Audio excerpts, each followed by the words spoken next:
In this presentation, we'll take a look at friction and see how it is entered into various calculations.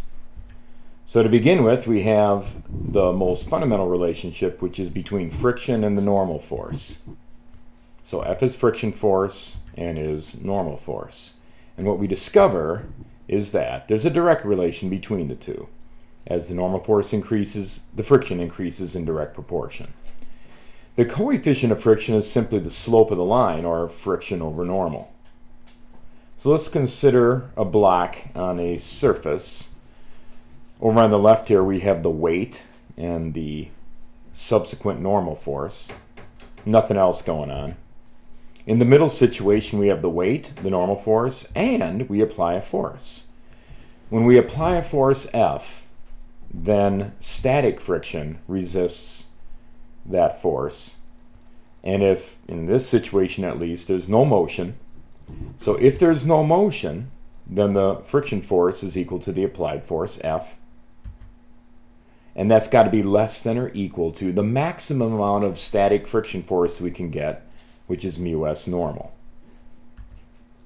Now, on the third one, we have the weight, the normal, the applied force, which is going to be a little more variable. So potentially we're going to take that applied force and exceed static friction so it starts sliding. Well, let's say we have a constant speed not equal to 0, so it's moving. So if it's moving at a constant speed, not accelerating, then the kinetic friction is equal to the applied force because they're in balance. There's no acceleration. So that's mu k normal, but that's true all the time. Anytime you consider kinetic friction, it's mu k normal. It's that value. Because sliding friction has a value. The coefficient of sliding friction is basically a constant, and it's only applied when it's moving. So there's no variability there. So it's also true that the kinetic friction can be less than the applied force if the acceleration is not equal to 0. So if it's accelerating, increase the applied force beyond the kinetic friction, then you'll simply have the kinetic force being the same thing it was moving at constant speed, and now it's less than the applied force. Okay, so that should all be pretty straightforward. So the static friction, as a definitive statement, is less than or equal to mu s normal. Equal when it's at its maximum value. The kinetic friction is mu k normal. So those are the two expressions. And of course, this less than or equal to simply denotes the fact that the static friction can be less than its maximum value.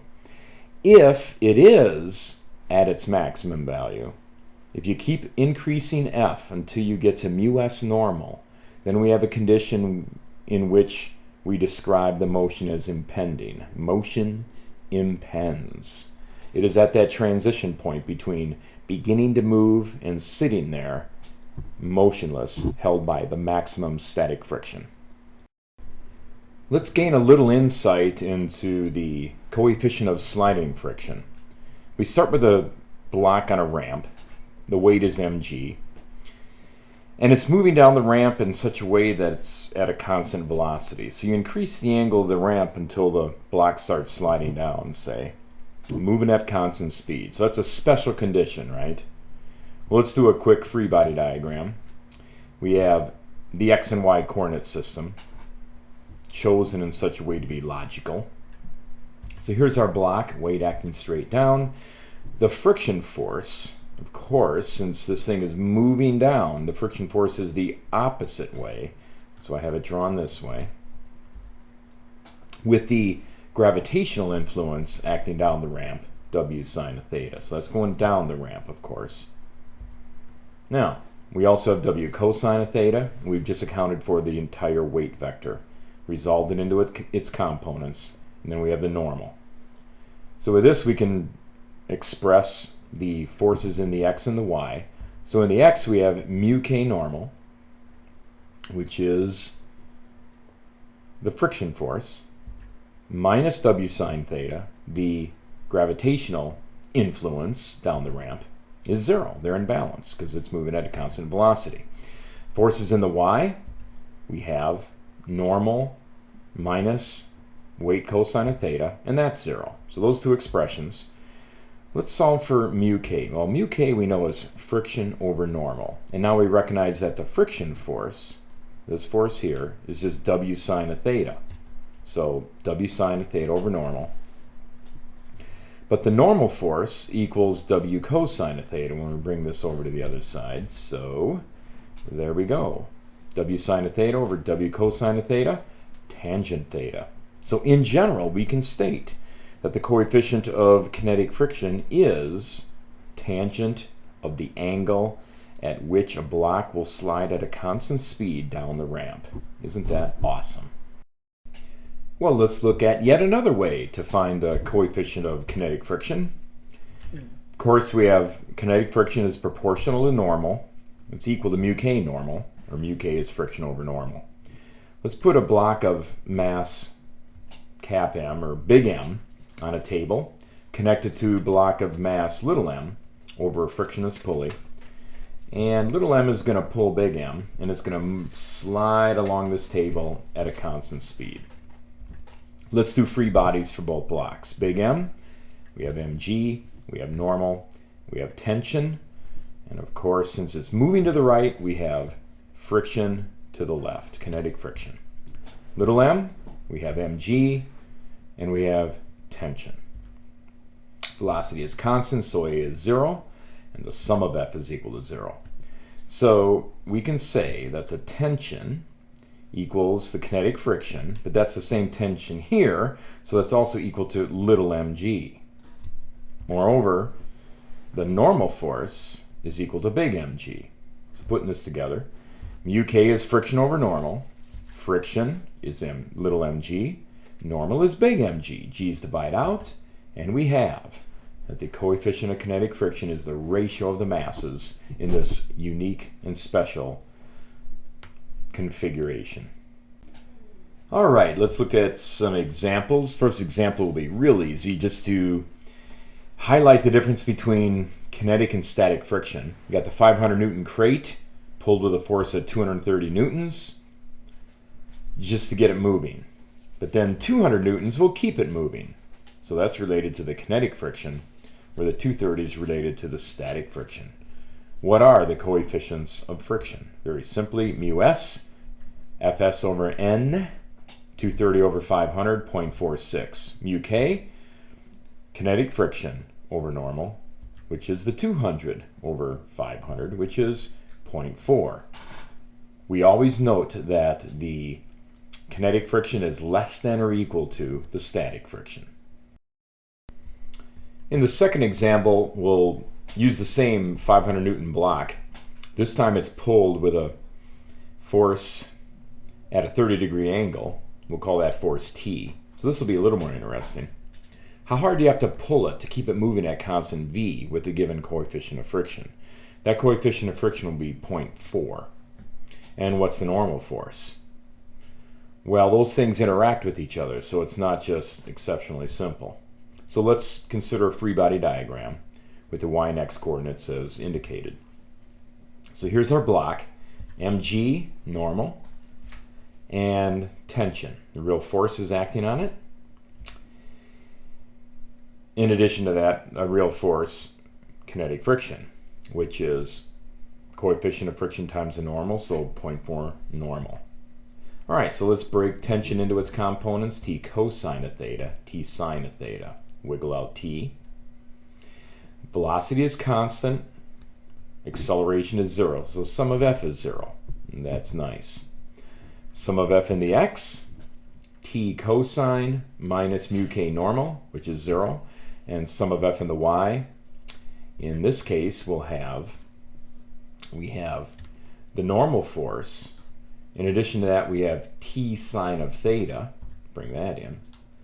And in the opposite direction, we have mg. So minus mg equals 0. I don't have that. Well, from the first expression, we get that solving for t, we get mu k normal over cosine of theta. The second equation gives us an expression for the normal, which is mg minus t sine of theta. So here we have our drawing so far and our two equations that we're going to relate together. Expression for the tension and for the normal.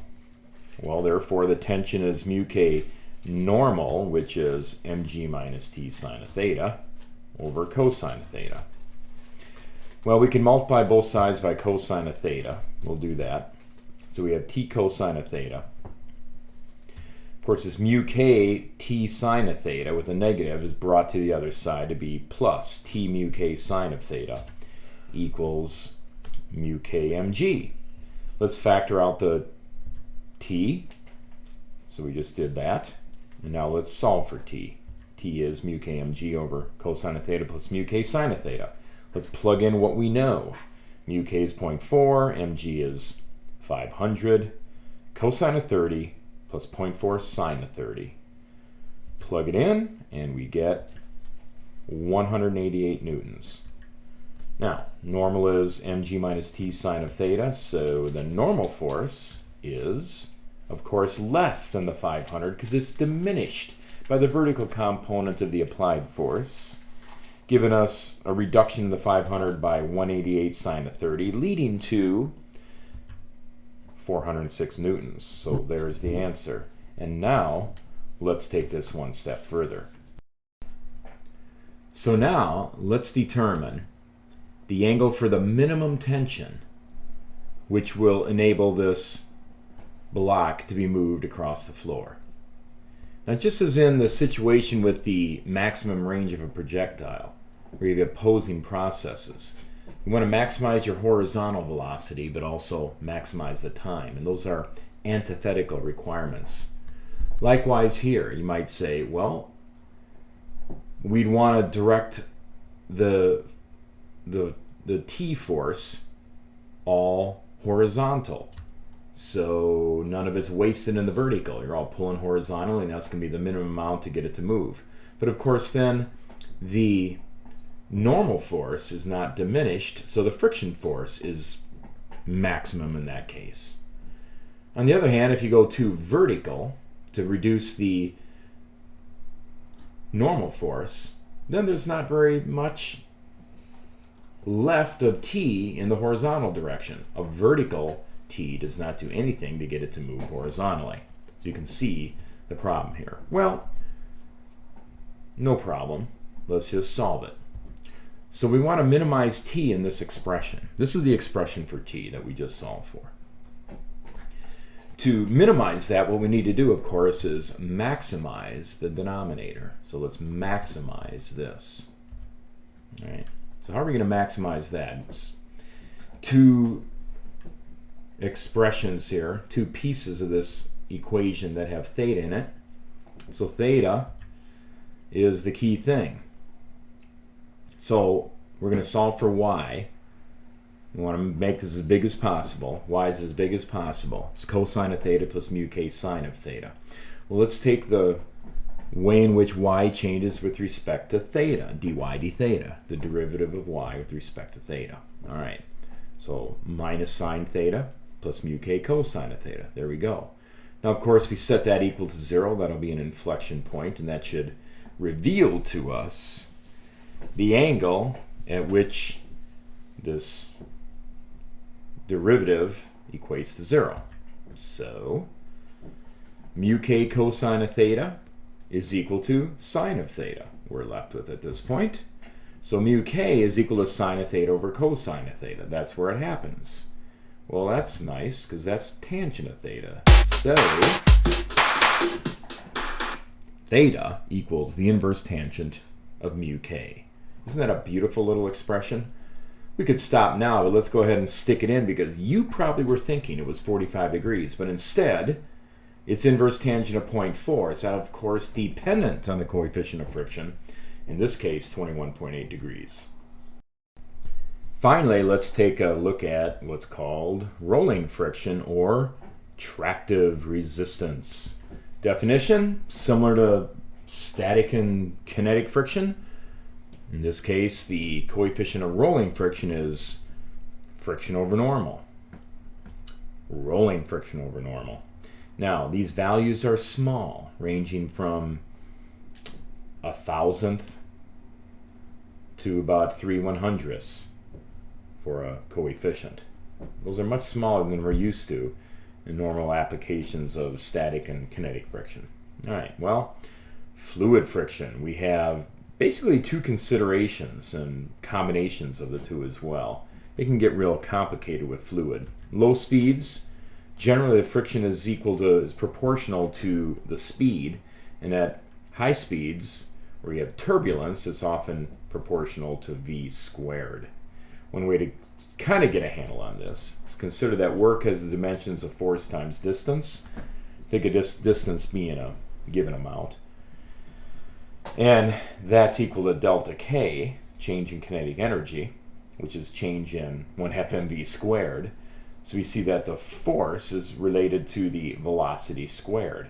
The force we're talking about, though, is friction. So friction is proportional to velocity squared. Well, we'll deal with the concerns of work and kinetic energy at a later point. Let's do a rolling friction example. We have two bicycle tires initially moving at 5.2 meters per second. Now we're going to let them roll on their own, just give them a shove and let them start slowing down. Eventually they get to half their initial speed. Two situations: 40 psi tire, it's not very much pressure for a bicycle tire, takes 45.6 meters to reduce to half its speed. Pump it up to 105 psi, 213 meters. Let's get the rolling coefficient of friction for each one. So here's our tire, 40 psi, 5.2 meters per second, and it's going to reach half its speed in 45 meters. Free body for this situation. We have the weight acting straight down. Of course, we're considering this point of contact right here, right there. Weight, we got the normal, and friction. Which way is friction going? Well, it should be the opposite of the motion. There it is. Not very big either. All right, so sum of Fx is equal to ma, and that's also the rolling friction. So coefficient of rolling friction, friction over normal, which is mg. Let's go ahead and express the acceleration from a kinematics formula using the initial and final velocities. So there it is, v squared minus v squared over 2d. Now the final velocity is half the original, v0 over 2. So we're going to square that. And this gives us this expression, which reduces to minus 3 v0 squared over 8d. So mu r is friction over mg. Friction is ma. That is the sum of the forces. So we have a over g. And we just solved for a, so let's divide that by g. And there's our expression for the coefficient of rolling friction. And all that is variable here in this particular problem is the d. So let's go ahead and plug in the values, and we get mu r is 0.023, mu r2 is equal to 0.005. There you go.